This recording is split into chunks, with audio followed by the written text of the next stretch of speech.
Berpacu dengan waktu, hanya ada 2 hari tersiksa, hari Minggu dan juga hari Senin. Lalu cukupkah 2 hari ini kemudian dimanfaatkan dengan baik tentunya oleh tim SAR gabungan, oleh para penyelam untuk bisa menemukan baik itu bagian tubuh sesuai dengan hal yang menjadi prioritas. Kemudian kokpit voice recorder terutama adalah data memorinya dan juga tentunya bagian-bagian ataupun puing pesawat untuk bisa membantu proses investigasi. Untuk bisa membahas hal ini sudah hadir para narasumber, satu yang bersama saya di studio, Pak Frans Wenas yang merupakan juga investigator senior KNKT. Selamat malam, Pak Frans Wenas. Bagaimana kabar? Baik?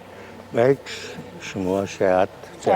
Senang, Pak Salam Frans juga. sehat untuk semua kita. Baik, taat protokol kesehatan juga, Pak Frans Wenas, menggunakan masker. Baik, kalau bersama saya adalah Pak Frans Wenas, ini kita juga memiliki narasumber lain yang juga sudah terhubung bersama kita. Yang pertama adalah Pak Tatang Zainuddin, selaku mantan Deputi Operasi Basarnas. Assalamualaikum warahmatullahi wabarakatuh. Selamat malam, Pak Tatang. Mbak Putri, Baik, selamat malam. Baik, selain Pak Tatang Zainuddin, ini bergabung juga dengan kita Jubir Kementerian Perhubungan, Ibu Adita Irawati. Assalamualaikum warahmatullahi wabarakatuh. Selamat malam, Ibu Adita.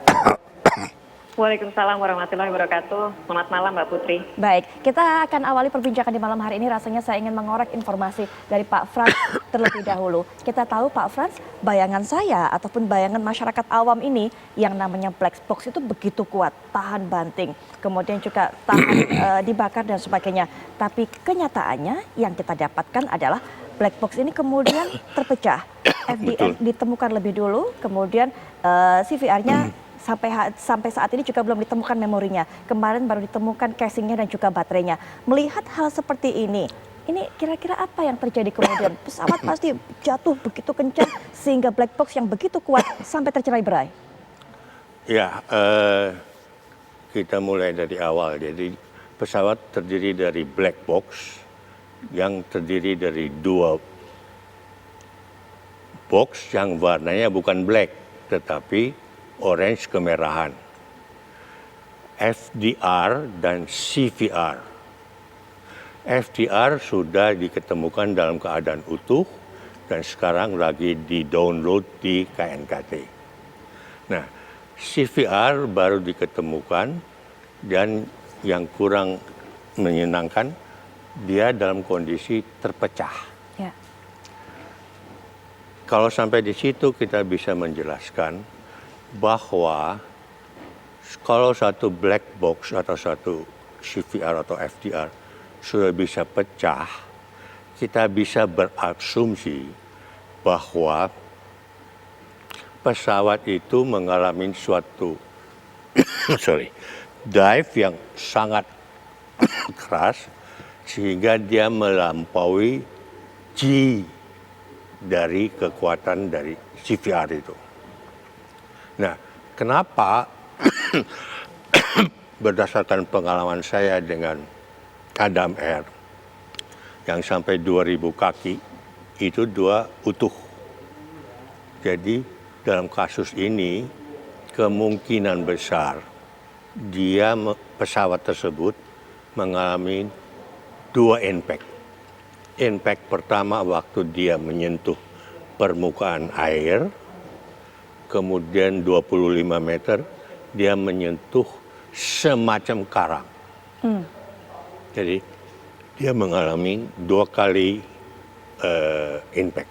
Baik. Nah, baru nanti kita jelaskan akibatnya apa. Baik, nah ini mungkin kita juga akan bisa mendengarkan pendapat Pak Tatang juga bahwa proses dari pencarian diperpanjang 3 hari, Pak Tatang. Dasar dari keputusan untuk bisa ditambah 3 hari ini sebenarnya kalau menurut Pak Tatang pengalaman sebelumnya di Basarnas seperti apa Pak? Dan apakah memang cukup 3 hari ini?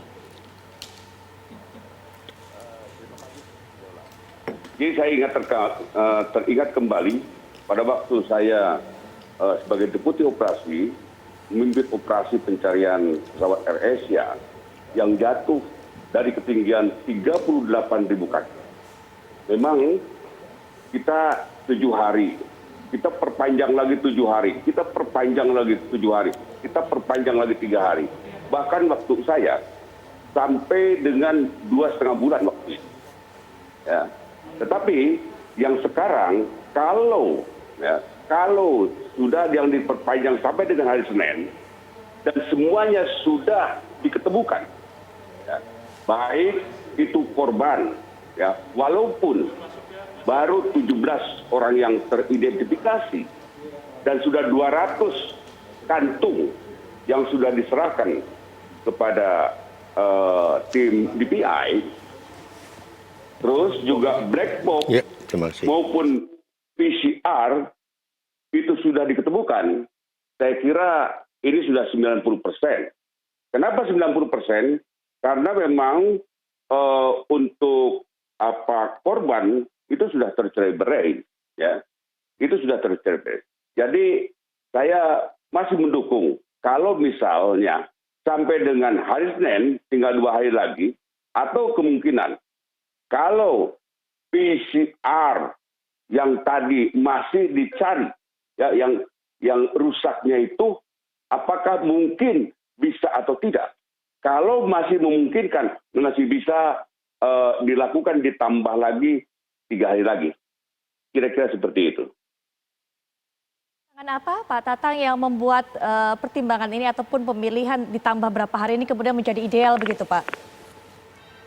Bagaimana?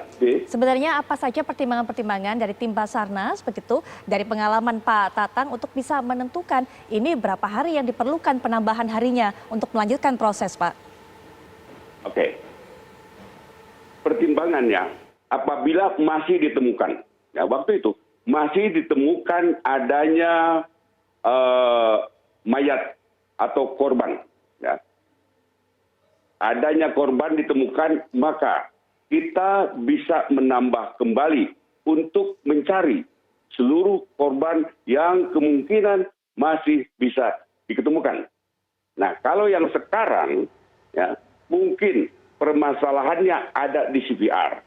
Kalau memang CPR yang tadi terpecah dan kemungkinan memang pecahannya apakah mampu atau tidak diketemukan. Kalau misalnya ada kemungkinan masih mampu untuk menyempurnakan PCR yang sudah rusak, walaupun menurut saya agak sulit ya. Nah, itu baru dipertimbangkan ditambah kembali waktu untuk pelaksanaan operasi pencarian. Baik Pak Tata, nanti kita lanjutkan kembali perbincangan termasuk juga dengan Ibu Adita karena harapan dari keluarga korban tentu Bu Adita untuk bisa mendapatkan data identifikasi yang lengkap dari tim DVI. Nah ini bagaimana juga upaya dari Kementerian Perhubungan untuk bisa membantu keluarga korban ini mendapatkan hak-haknya. Mungkin nanti bisa dijawab Bu Adita, tapi setelah jeda berikut ini kami akan segera kembali.